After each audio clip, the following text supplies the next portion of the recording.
Welcome to another episode of Gibberish. This is podcast number 3. Hi, my name's Corey, and with me as always is my co-host Jason Moomaw. Hey Corey, how's it going? Real good, Jason. How are you? Yeah, pretty good. Fair to Midland. We've had some positive feedback of the last couple of episodes. This has been very fun for us. And of course, specifically for our last podcast of top 5 movies from the 80s, we missed some. Yes.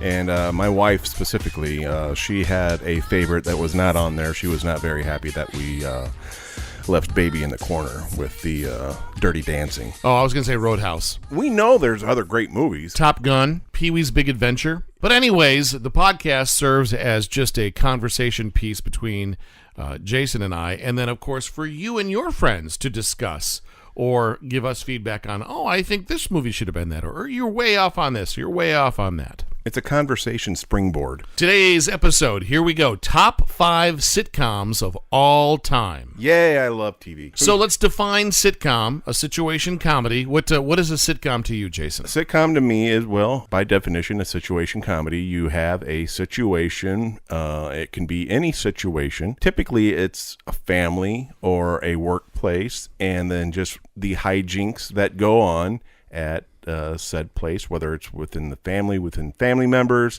or between colleagues at a company. It can be just about anything where a situation where laughter can be mined. Well, mine are in order. Oh, they are? Yes, I did put them in order this week because it's very important. Number 5, WKRP in Cincinnati. Number 5 on my list of all-time sitcoms. Okay. That show, I love every bit of that show, every character on that show, just the whole concept of these colleagues working at a radio station. They started out as a classical station, made the change to rock and roll, and the whole transition of that with Dr. Johnny Fever. You had Venus Flytrap. You had Jennifer Marlowe by Lonnie Anderson. And then you had the big man, Arthur Carlson. You had the sales guy with Herb Tarlick, the news guy with Les Nesmith. He's got to look for his Band-Aid. Those stories, especially the one that stood out to me is, of course, the Thanksgiving episode where they try to do a radio stunt for the turkeys. It's a helicopter, and it's coming this way. The copter seems to be circling the parking area now. I guess it's looking for a place to land. No, something just came out of the back of the helicopter. It's a dark object, perhaps a skydiver, plummeting to the earth from only 2,000 feet into the air. Second to the third. Oh my God, they're talking! Oh, Johnny, can you get this? Oh, they're crashing to the earth right in front of our eyes. One just went through the windshield of a parked car. As God is my witness, I thought turkeys could fly. Every episode was fun to me, and they meshed so well, the stories in and out. WKRP in Cincinnati, number 5 for me. I don't have these in order, so I'm just going to throw them out there, but I'll leave the one that I feel is number 1 for number 1. Okay. I'm Gotcha. going to go with Big Bang Theory.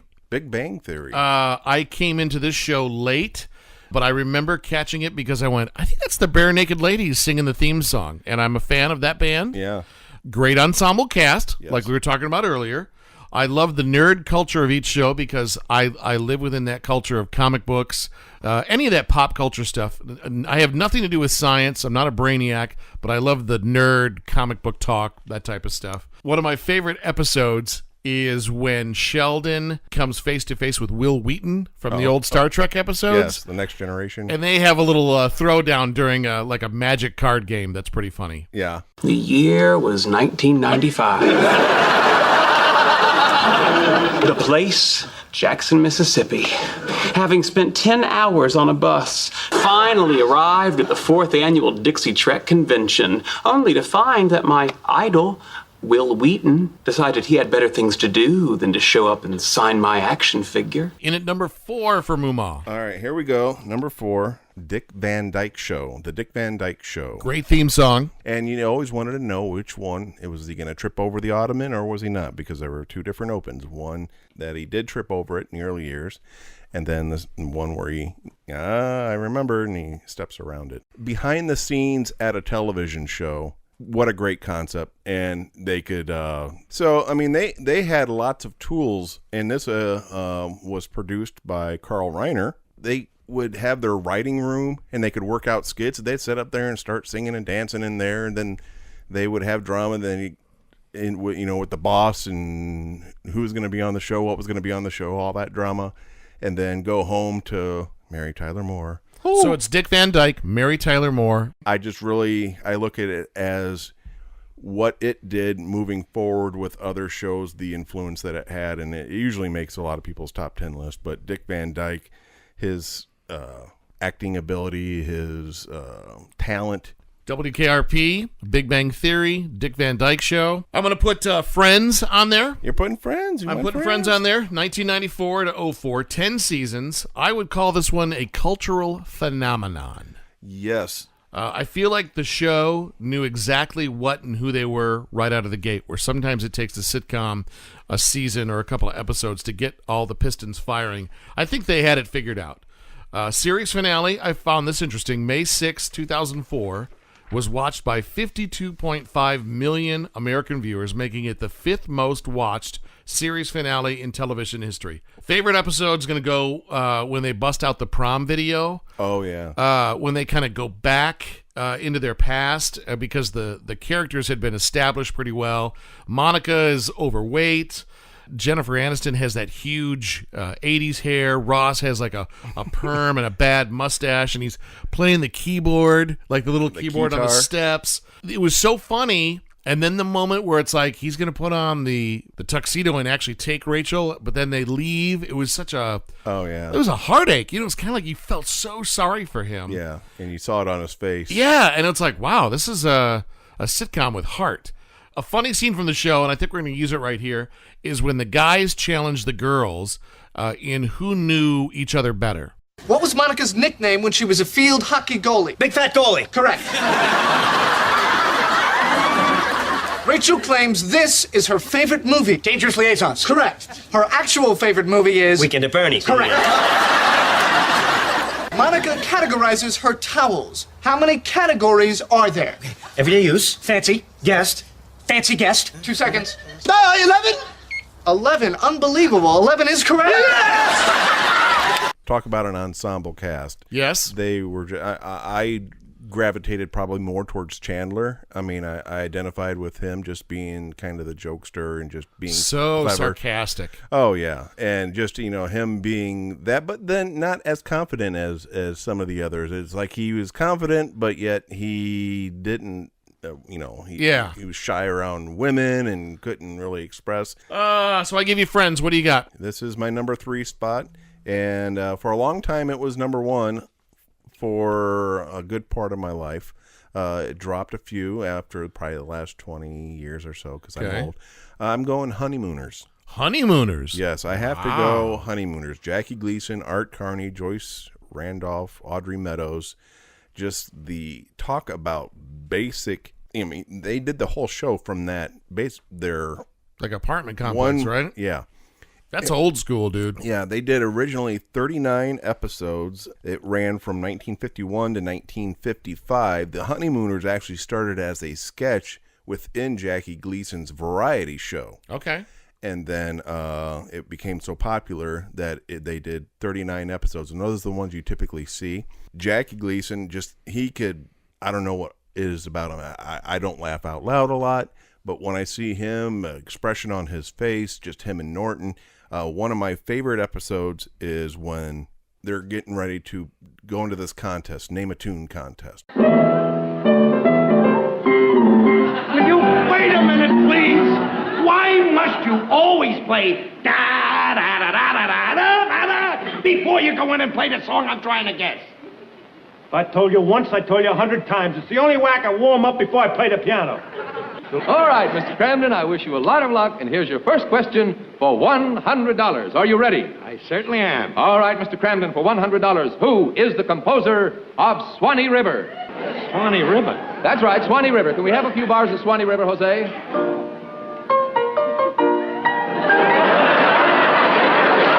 That's Swanee River? That's right. Now, who's the composer? Your time's running out. Hurry up, you better take a guess. Ed Norton. My next one's going to be, because I just finished binge watching this, I became a fan of Chris Pratt from Guardians of the Galaxy. And I watched the first 2 episodes of Parks and Rec when it kicked off, and I just didn't get it. I didn't watch it. I didn't think it was funny. 2009 to 2015, 125 episodes. So maybe 2 months ago, I just finished all 7 episodes. I'm going to put that in my funniest ensemble. Yeah. Insane ensemble. Amy Poehler, the Chris Pratt character, Nick Offerman, who's Ron Swanson. Yeah. Pawnee, Indiana, so it feels like it's our hometown, right? Where we live. I love that they took chances and did different kinds of episodes.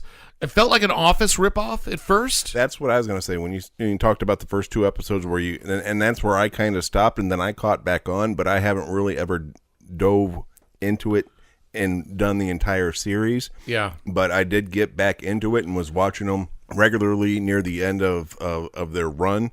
And I totally agree that this ensemble is probably one of the best ensembles that you've ever had. Amy Poehler, coming from Saturday Night Live, can basically do anything. She was hilarious on that. She could do news. So she did the Weekend Update. So you kind of accepted her as politician, wannabe type government worker. But Ron Swanson, hands down. I look forward to every time that guy was on the screen and would just giggle under my breath. Yeah. And I also became a huge fan of Aziz Ansari, who played Tom. And one of my favorite scenes is when Tom describes all of the nicknames he has for everything, including food. I call eggs pre-birds or future birds. Root beer is super water. Tortillas are bean blankies. And I call forks food rakes. I call cakes big old cookies. Fried chicken is fry chicky chick. Yeah, you can get as many desserts as you want. Well, let's get in my Go-Go-Mobile car. I love that show so much, and I actually got emotional watching the last episode because I thought they wrapped it up so well, and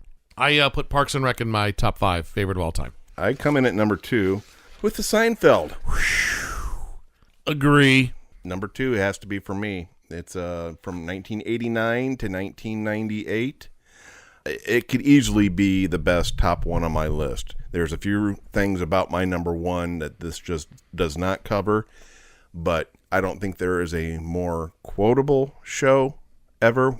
Last podcast, we talked about Caddyshack being one of the most quoted movies of all time. Right. I don't know of a show that has It was a catchphrase catalyst. Yeah, and I don't think they were purposely trying to make catchphrases. No. It just, people love the storyline so much and the way they meshed it all together. It's if you have not seen Seinfeld, it's a story of 4 characters. Basically, you have Jerry Seinfeld playing himself as a stand-up comedian. He's basically the straight man to the chaos that goes on around him. Yeah. George Costanza, his best friend from high school, Elaine Bennis, who is his ex-girlfriend, which is really a kind of unique dynamic. And she's still around. Yeah. But she's still hanging around. And then the next-door neighbor, Kramer, who, he's his friend, but he's his next-door neighbor. I don't think they would ever shake hands and say, yes, we're friends, but they're friends.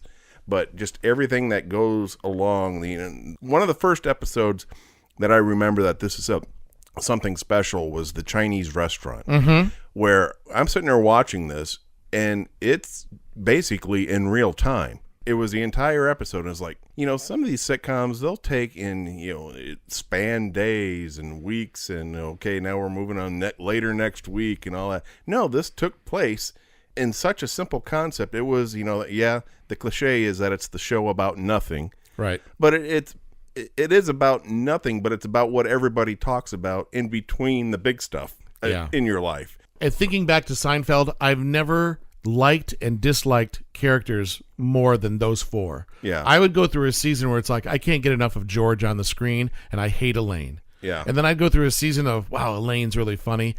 George, don't open your mouth. I can't stand. I always thought that was interesting how there was an ebb and flow of that show with the characters. I don't understand. I made a reservation. Do you have my reservation? Yes, we do. Unfortunately, we ran out of cars. But the reservation keeps the car here. That's why you have the reservations. I know why we have reservations. I don't think you do. If you did, I'd have a car. See, you know how to take the reservation, you just don't know how to hold the reservation. And that's really the most important part of the reservation, the holding. Anybody can just take them. When that's on TBS or whatever channel it's on now, anywhere in the episode, I'll stop and I'll watch. Yeah. I put that as my number one. Did you? Well, yeah, I kind of had a feeling. That's my number one. Yeah. Seinfeld number 2 for me, number 1 for you, which means you have a number 2 for us. Yes. If I can remember any TV show that made my family have everything done on Thursday night before 8 o'clock, homework, chores, dinner, anything that needed to be done, and there were 3 of us, my mom and dad and I, and we all watched it together. I know Cosby Show. Yeah, I was just going to Cosby Show. There was something about the Cosby Show of just that family dynamic of funny, and yet there was stuff that they would talk about that was like, wow, that happens in our family too. 5 of the 7 seasons, Jason, it was the number 1 show on TV. Nothing would come close. No. 5 of the 7 seasons. My favorite episode was the Gordon Gartrell shirt. Yeah. When Theo wanted that special shirt, so his sister made it instead. But one of my favorite scenes, and I don't know if you remember this one or not, is when Theo is writing a letter to his ex-girlfriend, Justine. You're a dog. You're a dog. You're under the house. It's 22 below zero. The wind is blowing fierce. You're freezing and you're cold, and the only person who can open that door for you is Justine. Pam, pa-dum, ta-dum, pa-dum, pa-dum, pa-pom-pom. There you go. Justine! Let me hear it. Justine! You're sorry. Don't believe what you see. Justine! Oh, baby, I'm sorry. Justine! I think that's one of the funniest moments. And the wife comes down the steps and she's like, what in the world are you guys doing? Yeah. The be-all, end-all sitcom. I'll give you a hint. The most watched television show MASH of all time. You're a MASH guy. I am a huge MASH guy, and you should be too. Well, my dad was in Vietnam, so yeah, we were casual watchers of that show. By the way, number 1 for me, MASH. Okay. MASH. 1972 to 1983. Okay. My dad was a paramedic from Mishawaka, so he was into medicine. Oh, yeah. And all that, so that was his favorite show. I couldn't stand it growing up. And then something clicked, I think, probably in my teenage years. I could not get enough. I seriously probably have seen every episode 2 or 3 times. Never gets old. Really? Probably one of the best ensemble casts ever, with Alan Alda and Jamie Farr and Hot Lips Houlihan and Frank Burns. To me, what MASH was about, and what really turned me on about MASH, about being funny to where I laugh out loud with them, is you feel like you are laughing with them. It was the first time I had seen a sitcom actually laugh at stuff that's funny. If you watch Friends and somebody tells a joke, does any of the people in there really laugh? No. It's usually they play a practical joke on Frank. They're laughing their butts off at it. Okay. And you're laughing with them. And you're like, that is genius. Yeah, people are going to laugh at things that happen. And you just felt like they're stuck there. They can't go anywhere, whether you like these people or not. Practical jokes ensue, but it was also the first 2 or 3 seasons were really the comedy seasons. It was a war. Vietnam was going on at the time that this whole thing was airing, and they also very serious too. They had a laugh track on the show, but the producers made for sure, if you ever watch the show and there's a laugh track, you will not hear a laugh track in the OR, in the operating room. That was one of their things that they did not. Oh, wow. Okay. They did not have a laugh track in the operating room. They did episodes where it was total dream sequences. They did episodes that were documentary style. One of my favorite episodes was a patient comes in. No, you see the patient get shot, the soldier gets shot out in the field, and he has only a certain amount of time to live before he needs this procedure done. So on the show, they put a clock up down in the corner. In real time? Yes, of Wow. what and it wasn't funny. It wasn't comedy. I mean, it was really a comedy dramedy. You really felt like you knew these characters and you wanted to spend time with them. You laughed with them. You cried with them. Do you remember watching the last episode? Yes, I do. And I remember it being a very big deal. I was 10 at the time, but I remember my mom and dad crying at it.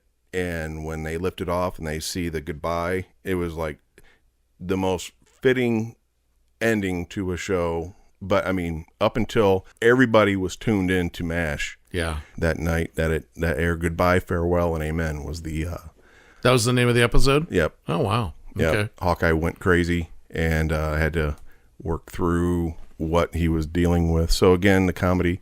My favorite line from MASH actually is not from one of the main characters. It was from the psychiatrist that came. His first episode ever on the show, Sidney Freeman. He came on and would help people, patients, and some of the cast when they were going through some rough times. You know, I told you people something a long time ago, and it's just as pertinent today as it was then. Ladies and gentlemen, take my advice. Pull down your pants and slide on the ice. He said that in his first episode that he did that. And then on the very last episode, he circled back around and goes, I said this to you a long time ago, and it still remains the same.